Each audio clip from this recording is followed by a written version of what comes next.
What's up? This is Trey T, and in this video, I will be giving my review of Halloween Ends. And before I get into the video, I want to start off by saying that this video does contain spoilers. So if you haven't seen the movie yet, just be prepared. It has spoilers in this video. Before I start my review, I just want to say I'm a huge fan of horror movies, the slasher movies, and I love Freddy Krueger, I love Jason Voorhees, but Michael Myers has always been my favorite. Like those Halloween movies, I prefer over like Friday the 13th movies and the Nightmare on Elm Street movies. I wasn't a big fan of like Chucky and Pinhead from Hellraiser. Leatherface from Texas Chainsaw Massacre was alright. Ghostface from Scream, like the first two movies, was alright. But Michael Myers has always been my favorite. So I just wanted to let that be known, because I'm very passionate about these Halloween movies. It can be March and I'll be sitting there watching a Halloween movie. Like I'll watch them randomly. Like that's how much I love Michael Myers. But let's jump into the video. We gonna pick up, the movie starts off basically, it's 3 years after in Halloween Kills, when Michael Myers killed Laurie's daughter Karen and her husband. And now Allison, the granddaughter, is living with Laurie. Laurie has bought a new house and they're living together now. And Allison, the granddaughter, she works at a hospital as some kind of nurse. So both of them are living together. It's 3 years later. The town is still reeling over this whole Michael Myers stuff. The radio station DJ, it's getting close to Halloween. It's October, so of course people gonna be talking about Michael Myers, who's still on the loose. They still haven't caught Michael, because remember in Halloween Kills, he killed all those people. Also in the movie, this dude, Corey Cunningham, he's a babysitter. The movie starts off with him going to this couple's house to babysit their son. I think the son's name was Jeremy. So the mom starts out by telling them, okay, he can't watch TV. He should be in bed by like 8:30 or whatever. Help yourself to anything in the refrigerator, stuff like that. So as soon as the parents leave, the little boy, Jeremy, says he wants to watch a movie. And Corey was like, forget it, we'll watch the movie. So they're in there watching the movie, and Jeremy is talking about Michael Myers and how scary he is and stuff like that. And Corey Cunningham was like, he's not scared and all that. So then, as he's babysitting Jeremy, Corey goes into the kitchen to get something to drink. So Corey goes into the kitchen. He goes in the refrigerator, he opens it, he gets a beer, and then he looks at him like, nah, because Corey is 21 years old at this time, so he can drink. He looks at the beer, he's like, nah, I'll put it back. And he gets some chocolate milk. And he puts the milk on the cabinet, and then he sees a piece of cake, and he picks up a knife, one of those big Michael Myers type butcher knives, and he's about to cut the cake. And as soon as he's about to cut the cake, he hears a loud noise. So he's like, Jeremy. He runs into the front room where they were watching TV, and he's looking for Jeremy, and he noticed that it's a lamp on the ground. But he doesn't see Jeremy. So he's looking around. He starts looking in closets and stuff, looking for Jeremy. And then he goes back in the front room, and he notices that the front door is open. So he goes to the door, looks, and he doesn't see Jeremy. And then he hears another loud noise coming from upstairs. So he runs up the stairs. Granted, he still has the knife in his hand, because again, this is Haddonfield. You don't know who it could be. Michael Myers in that house. You don't know. So he runs up the stairs, and then he ends up in the attic. And once he gets in the attic, Jeremy closes the door on him and basically traps him in the attic. And Corey is like, Jeremy, let me out. And then Jeremy is playing around. Are you scared now? Are you scared? Michael Myers is coming to get you. Are you scared? While all this is going on, the parents are just now getting home. They're coming home. They're pulling into the driveway. So Corey is beating on the door. Jeremy, let me out. Jeremy, come on, let me out. And Jeremy is still holding the door or whatever, playing around. Are you scared? So then Corey tries to break down the door. And so right when Corey is trying to break down the door, Jeremy's mom is walking in the door. And Corey is banging on the door. Jeremy, I'm going to kill you, Jeremy. And the mom hears that. And she's like, what's going on? And then Corey kicks the door to try to break it down. And when he kicks it, remember, they're upstairs in the attic. When he kicks it, he breaks the door, and the door, it flies and it hits Jeremy in the face. And Jeremy falls off the balcony like 25 feet to the ground and is instantly like killed right when his parents are walking in the door. And he just started bleeding all over the floor. And then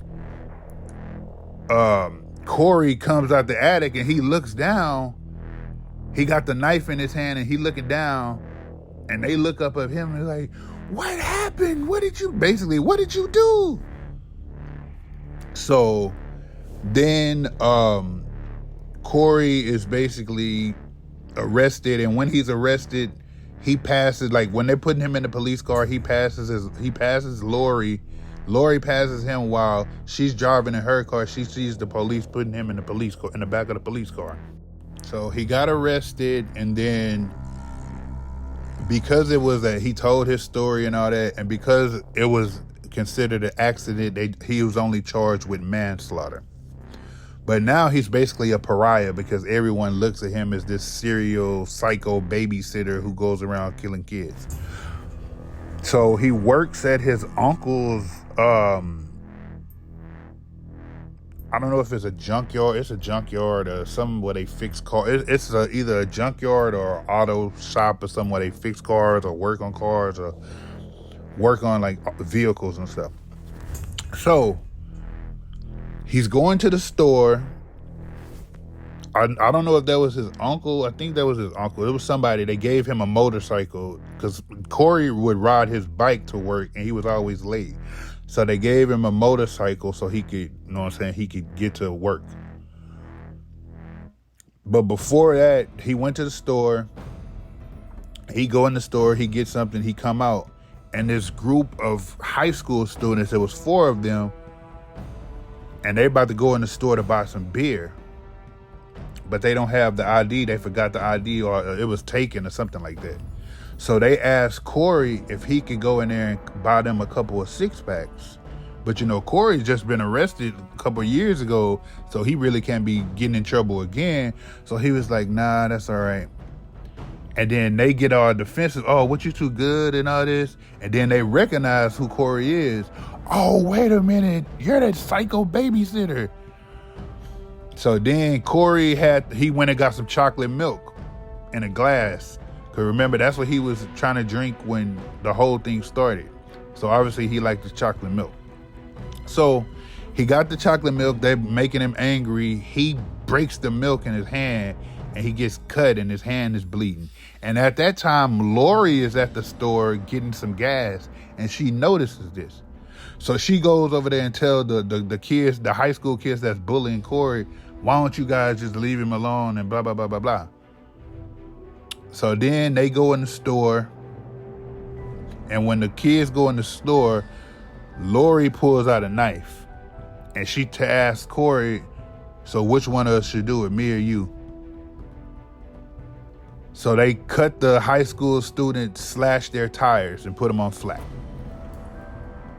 And then Lori takes Corey to the hospital where her granddaughter works. And then they talk to each other and they start liking each other. So they start spending more time with each other. Corey and Allison, the granddaughter. So then Allison and Corey get each other phone numbers. They start texting each other. Corey's mother is very protective of him. So she's like, who are you texting at the dinner table, and put that phone away and blah, blah, blah, blah, blah. So Allison asked Corey if he wanted to go to a Halloween party. So he agreed. He said he don't got no costume. She say, I got that covered. So they go to the Halloween party. They're having fun. It's at a bar. So in the bar, Corey is dancing. He's having fun. Some people in the bar, some of Allison's friends are telling him, you do know who that guy is, right? He killed that kid and blah, blah, blah, blah, blah. And Allison was like, he's a good guy and blah, blah, blah, blah, blah. So later on in the bar, Corey goes to the bar to get something to drink. And while he's at the bar getting something to drink, it's a lady sitting next to him. And she stands up. And it's actually Jeremy's mother, the boy that Corey accidentally killed. And she's like, you got some nerve being in here. I'm glad you can live your life and all that. I haven't been able to live right since my son you killed my son and all that. So basically, he ends up running out of the bar and trying to basically run away. So then Allison chases after him and all that. And he was just leave me alone. You can't fix me and stuff like that. So then, as Corey is walking home, those high school kids from the store where him and Lori slashed their tires, I forgot to mention that they had to take the car to the place where Corey worked, and that's how they found out he worked there. But anyway, so they see him and they honk their horn at him, and they get out the car and start harassing him. And so he pulls out a knife. Corey pulls out a knife. So then they jump him basically, and they're on this bridge right there.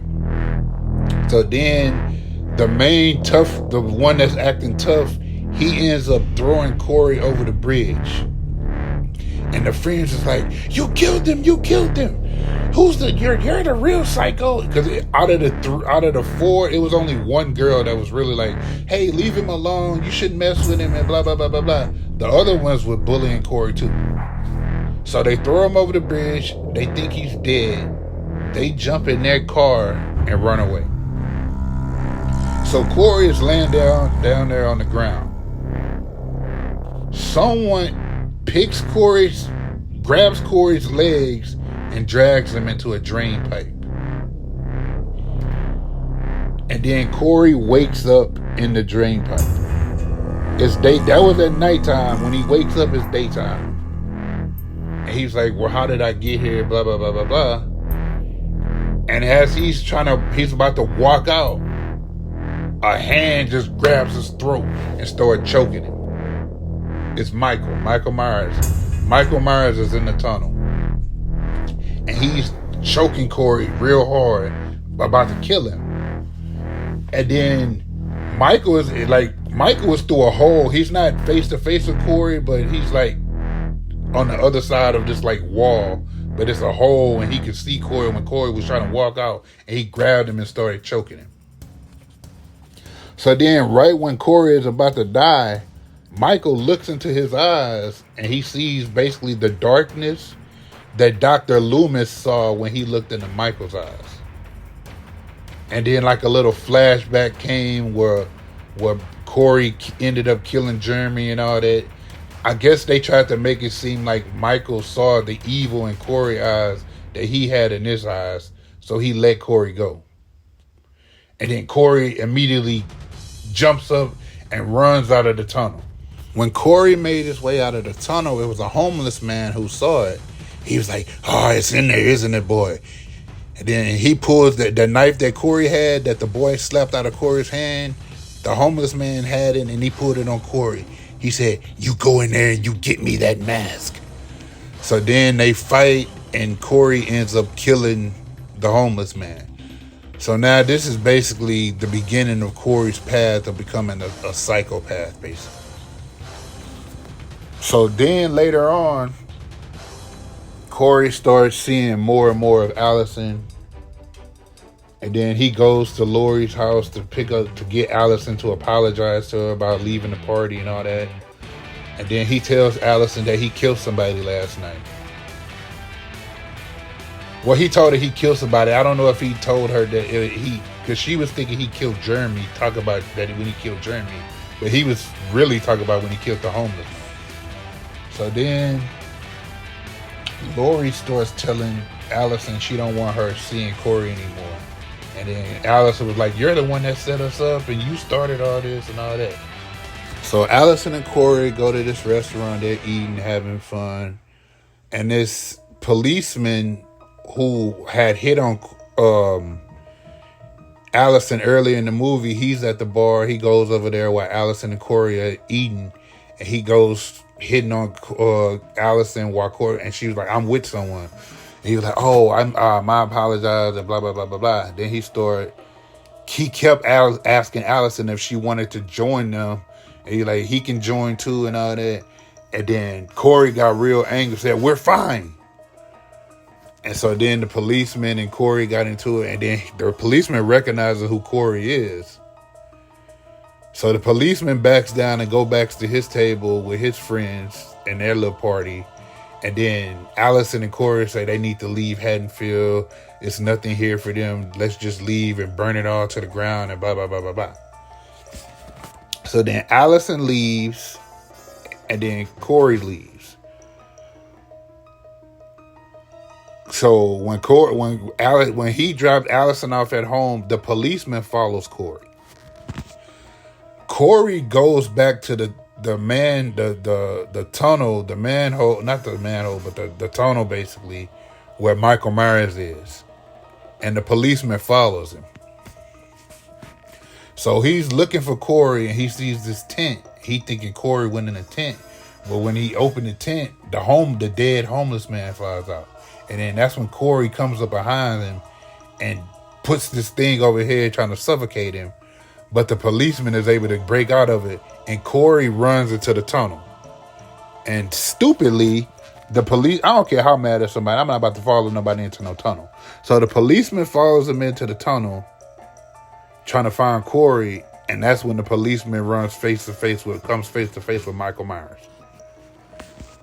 And then Corey grabs the policeman, and he's holding the policeman while Michael has the knife, and he tells Michael, show me how it's done.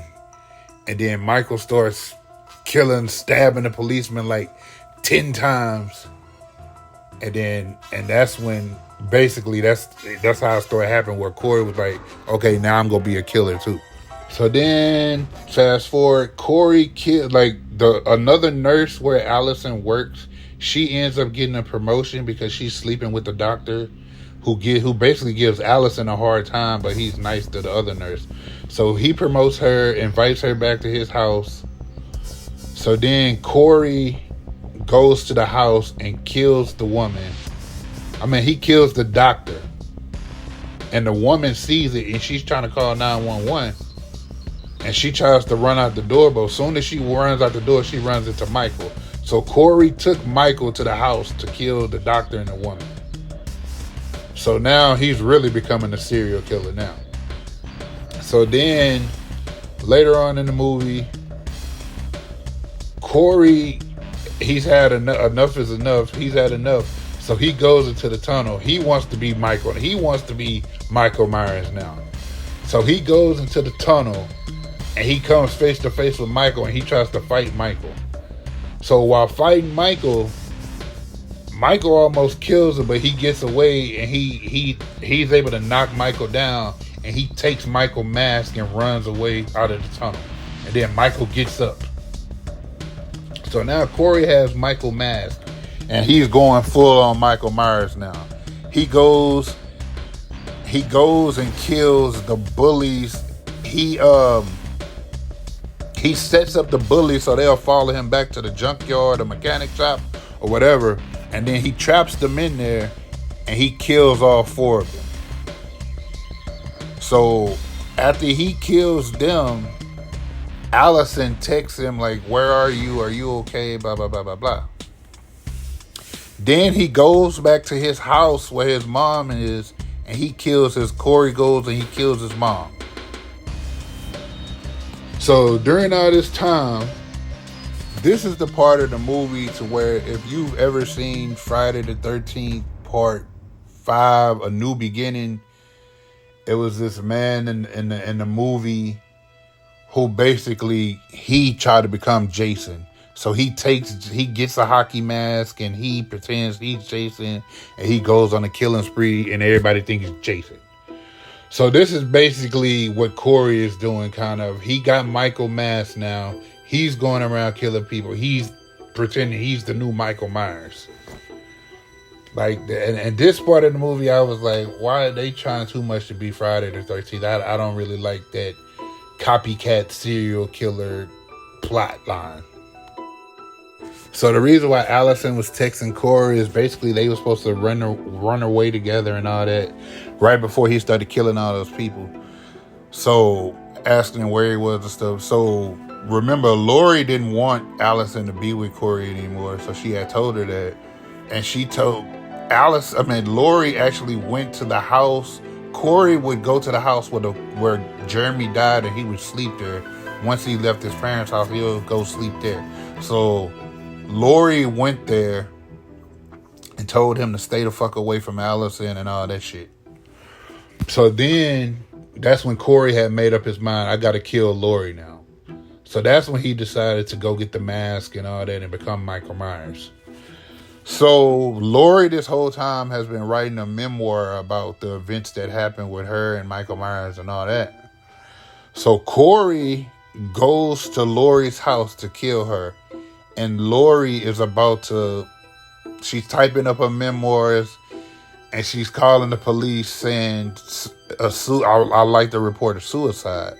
So basically, and she takes off her necklace and all that and sets it on the table and she pulls out a gun. Basically setting up the scene to where she's about to kill herself. She basically lost her daughter and now her granddaughter doesn't want to be with her anymore. So she go kill herself. So before she does that, she calls the police and tell them, hey, I like to report a suicide. So at this point, a shot goes off.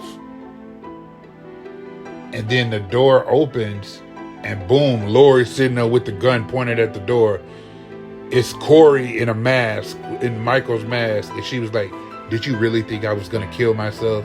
And then she shot him like 5 or 6 times. And then he fell to the ground. And then she ripped off his mask and stuff. And then she was telling him, you'll never have Allison. You need to just leave. It's over for you. You'll never have Allison. And then Corey grabs the knife.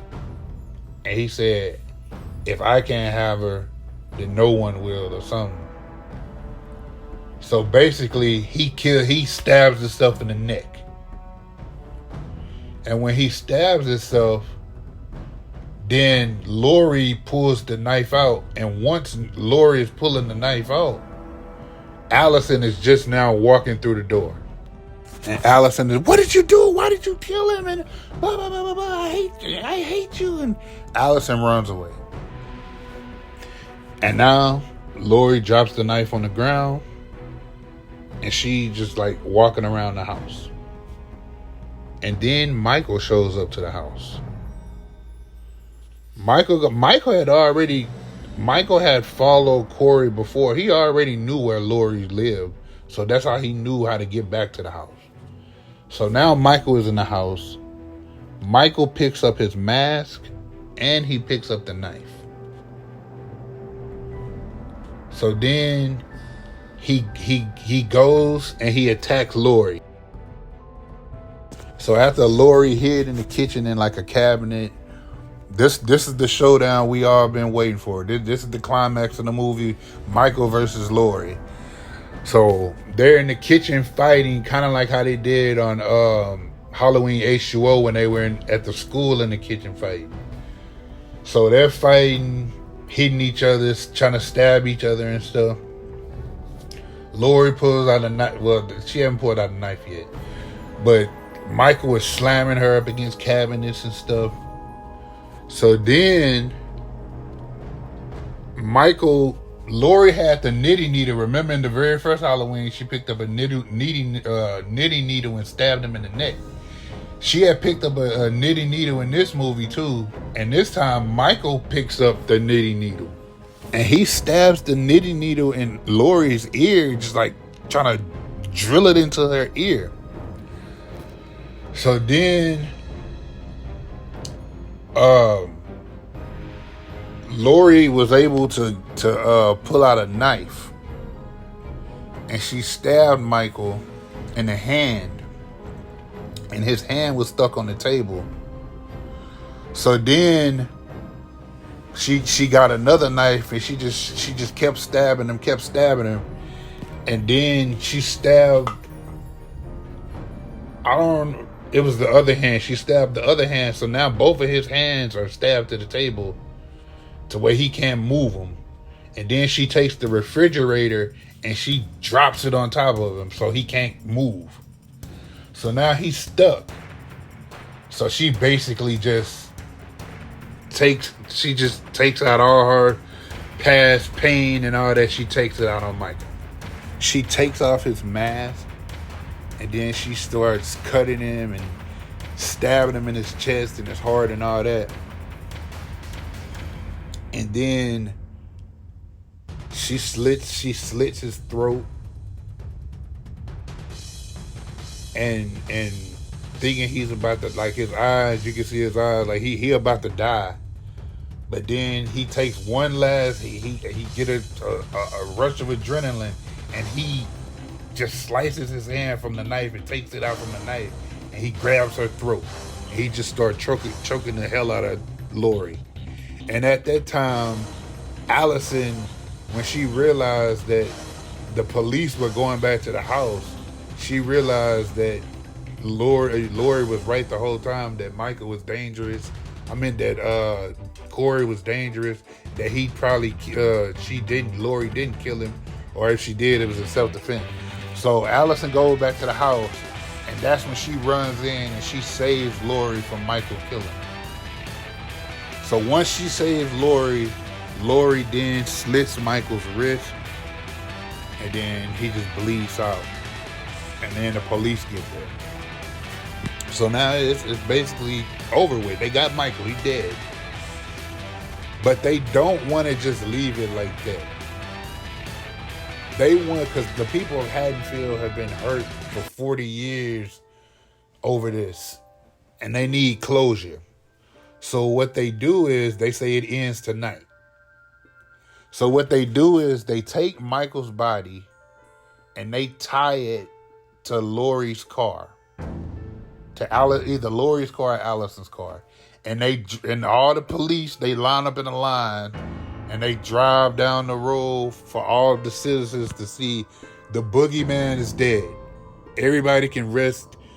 Haddonfield can finally begin to heal. Michael Myers has finally been killed. So all the people come outside and they see the police driving by, and they look on Lori's car and they see that Michael Myers is dead on the hood, tied to the hood.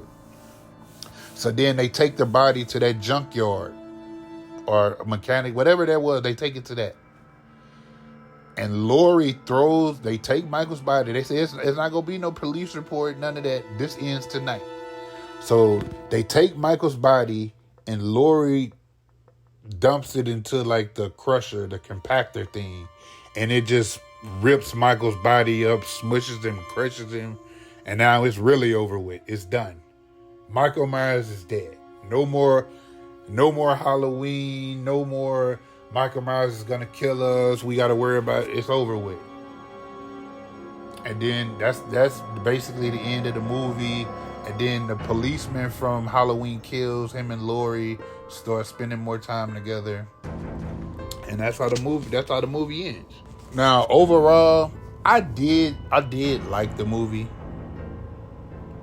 But like, for my pros and cons for Halloween Ends, I would say the only pro really to me is we finally got closure in the movie. Even though I feel like Halloween H2O had the most perfect ending for the Halloween franchise, but they wanted to make more money, so they came out with Resurrection. But anyway, You finally got closure in Halloween. Michael Myers is dead now. Laurie is still alive. She can finally go on with her life.